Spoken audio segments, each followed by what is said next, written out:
Hey guys, welcome to the channel. We make this content for anybody that owns a welding shop, so if that's you, hopefully this will be very potent and helpful for you. Hit that subscribe button. We'll come out with about one new video a week relating to running your own welding shop. Today we're going to cover how we interview and hire new employees. So as the saying goes, business is easy until people get involved.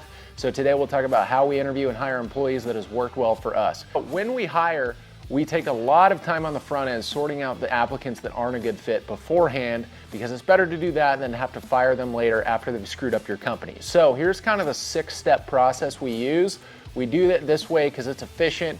It gets us straight to the people that we want to be talking with and gets rid of the ones that we don't in a timely fashion, so we're not wasting our time with people who aren't going to be a good fit. So step one is we quickly glance at the resume they submitted to get a general idea of their experience. But most of the time, people exaggerate on their resumes, even lie on their resumes and their abilities, and they only put references for people that are going to say something positive about them. Hello.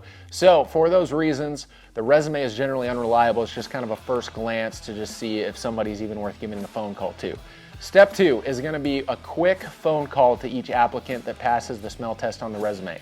Within the first minute, you're going to be able to weed out about 75% of the applicants on the short phone call, because they're either going to be unlikable or clearly unqualified and incompetent, and going to be clear that they did not say anything truthful on the resume, that sort of thing. So you can weed out a lot of them right then and there.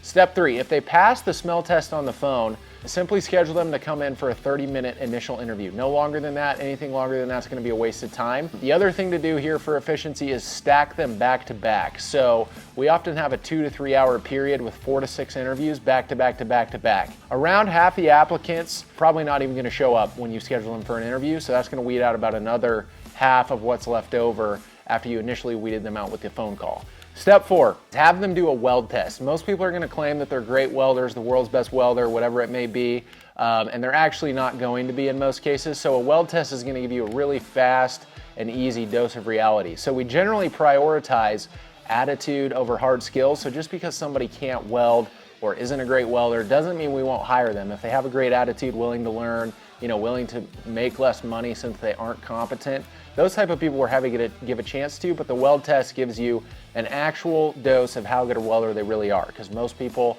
do not represent themselves correctly on the resume. Step five is going to be give them an unfiltered, hardcore rules of your company culture. So don't sugarcoat this, don't beat around the bush, don't try and not offend anybody. The point of this is to offend people, because you want to get rid of the people who aren't a great fit. You want to scare them off. Right now is the time. It's better than hiring them and having to waste a bunch of your time having to fire them, be angry with them being angry with you, all that kind of stuff. So this is the time to offend people and be hardcore about who you are and what you believe, because you want people that are working with you to kind of be on the same page with that kind of stuff. Step six, if they show up, are competent welders via the weld tests, and are on board with your values, you can offer them the job on a 1-week trial basis. You don't know how somebody's going to perform until they've actually worked for you for about a week. So this is a great chance for both parties to test the other one out and see if it's actually going to be a good fit.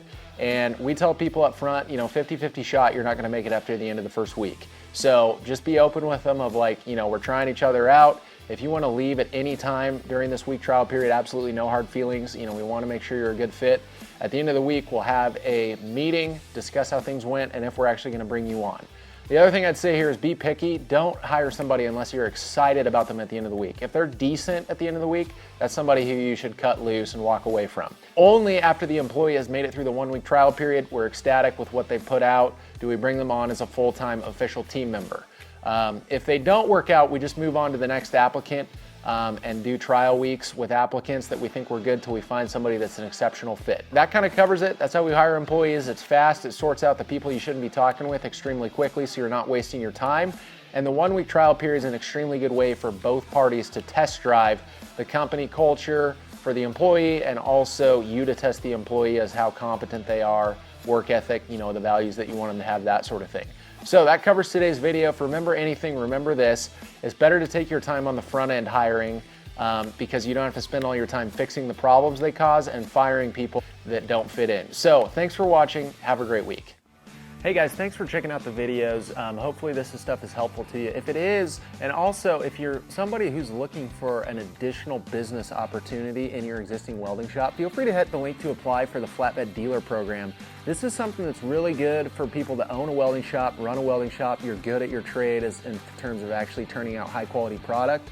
But if you need some help in terms of marketing, lead generation, you want a constant funnel of customers coming to you, that's what we can help you with. We've got a systemized product of flatbeds that are profitable to build, they're fun to build, they're fast to build, and also a way to generate you leads on an ongoing basis, keep your pipeline full in terms of customers, that sort of thing. If that interests you, feel free to hit the link below and apply for the dealer program, because if you're somebody who's ambitious, gets after it, you own a welding shop, you're in a good flatbed market, we would love to work with you. It's a no obligation, it's free to apply. If you don't think it's a good fit after you get through the demo, that's totally fine. But it's definitely worth checking out because we do have tons of dealers that are making tons of money and doing very successful things with the program in their welding shops. Obviously, we do it ourselves as well. And that's the main thing that we do is we build and install flatbeds. So it's a proven model that we've done for years. We got dealers that have done it for years. So feel free to hit the link and apply if that interests you. Thanks again.